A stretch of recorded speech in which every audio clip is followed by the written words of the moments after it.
Welcome back, Kernels, to another movie review. This time we're going to talk about The Electric State.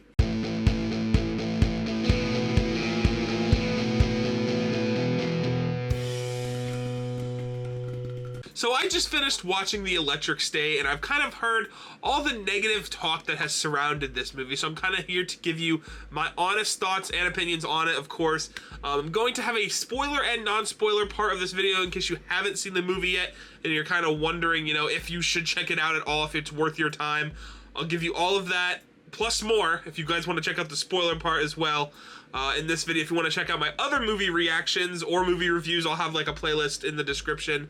And let's talk about The Electric State. So starting with some of the non-spoiler stuff. The first thing I have to say coming out of this movie is that it reminds me of a lot of the movies I used to enjoy when I was a kid. Now, I'm not saying this is like a kid's movie. It's not necessarily like an adult movie. It's just kind of like your average PG-13 like sci-fi movie. That's kind of where it stands here. For me, like, it just kind of reminded me, I don't want to kind of throw out this name, but I'm gonna for a second.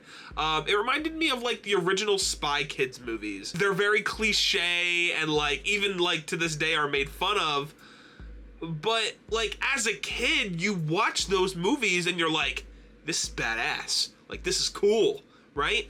That's kind of how I felt watching this, where like I wanted to like so much love it because I love the robots and the sci-fi and like that mesh and the world that they are building here. As a movie, it just, well, I'll kind of get into that in a second. The second thing we need to talk about is the budget for this movie, because that's probably been the biggest thing that's been surrounding this movie. This movie has a $320 million budget. Now, that's quite a bit of money, especially for a movie that is not even in theaters, it's gone straight to streaming. So here's my kind of thing on that.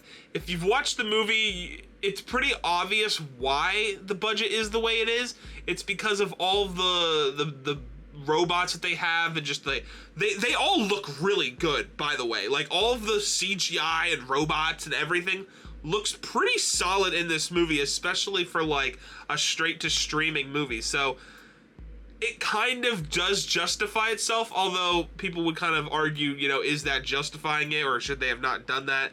However you want to talk about it. But it does kind of make sense when you watch the movie. So the movie is a bit corny at times, especially with like the main like plot and just like the characters and how they kind of react to the big moments in the movie.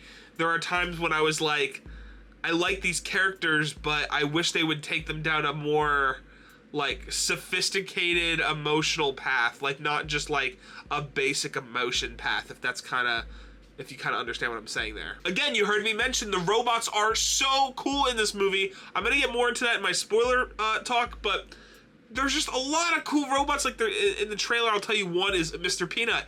There's a lot of cool robots in this movie that just like give me such a warm early 2000s 90s feel that is one of the bigger reasons I enjoyed this movie in the first place. Talking about the acting for a little bit, Millie Bobby Brown is actually quite decent in this movie, and I know a lot of people have been skeptical on her acting ability outside of Stranger Things.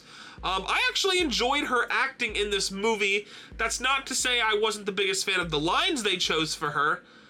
However, I think that she did the best with what she had. I think her acting was not the issue here. The last thing I'll talk about as far as non-spoilers go is Chris Pratt, because while he doesn't really play anyone that he hasn't really played before, he essentially, in hindsight, plays like a Star-Lord variant in this movie. He collects stuff, from the past, and he just has this Star-Lord feel to him. I really thought he was about to break out the record player and start, jamming out on his Walkman, but he plays like the Star-Lord character in a different font, if that makes sense in this movie. And now talking about the spoiler stuff. So the movie revolves around a world where like these like old mechanical robots were created to kind of just exist, but then they started to gain consciousness, right? And now these robots were never like inherently evil. It's just that they wanted rights. Like, they wanted to be able to do whatever they wanted, not like harm people, but just like be whoever, whatever, right? It kind of started this war because humans thought that was wrong. It's like, no, how could you want to be something? You're not nothing. You're a robot. You serve me, you know. So it became an all-out war then, eventually leading them to sign some kind of treaty where they were supposed to stay in this one land, to never be, so humans couldn't go in and they couldn't come out. That was their own land. I loved the first like 20 minutes of this movie where it was just the world building and telling you how everything was and how everything kind of got to be. It was so cool. It was fun to watch, and I was hoping that the movie would keep up the pace that the first 20 minutes kind of brought to the table. Talking about the one thing that kind of let me down in this movie was the idea of her brother, because that's like the center focus of this movie, is her trying to get her brother, because he finds like this animatronic thing that he can like kind of co-pilot, and he ends up trying to get her to save him, right? Well, it's a cool storyline, but at the very end of the movie, they almost like diminish it like greatly. Like, he ends up sacrificing himself so that, but like, you never really get to see the consequences. It's just like the big bad villain's defeated and that's it. Like, it just doesn't make you feel anything. And I wish that maybe they did something different or just made it a more emotionally mature, like, or not a more emotionally mature, but just like more, it needed more something to it. We needed more time with the character, or just something, because it lacks depth, is what I'll say. Again, the villain in this movie, the guy that's holding her brother, I loved him as an actor. I love him as an actor. Great villain. We need more, but we don't get more. It's just like the same kind of thought process the whole movie that he just keeps repeating himself. One of my favorite parts of the movie, my favorite robot, was Herman. He's this robot that has like different, like bigger, he can have bigger versions of himself and then smaller versions of himself. He's quite the funny guy. I think he was voiced by Anthony Mackie, funny enough.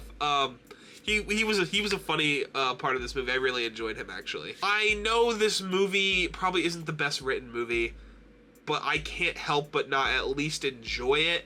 I think I'll probably end up giving it about 3.5 stars out of 5. I still enjoy it. It definitely feels like a streaming movie, but I just wish it had more character growth and it not just characters doing a thing. You know what I mean? Like, it felt more like they were just doing something without earning it, and that's what I felt like. It was really cool stuff to watch, you know, for a kid that, you know, just wants to see cool stuff on a screen and all this, but as someone who, you know, is hoping to get that emotional attachment to it, you probably won't get it out of this. So yeah, guys, that is my review for The Electric State. Drop a comment down below and let me know, you know, what you thought about this movie. I know this movie's been getting a lot of hate. I don't necessarily agree with all the hate it's been getting, and I don't absolutely love the film either. Like I said, I think it's about a 3.5 out of 5 for me. I enjoyed it, but it also has some issues. So let me know what you guys all thought about this movie down in the comments below.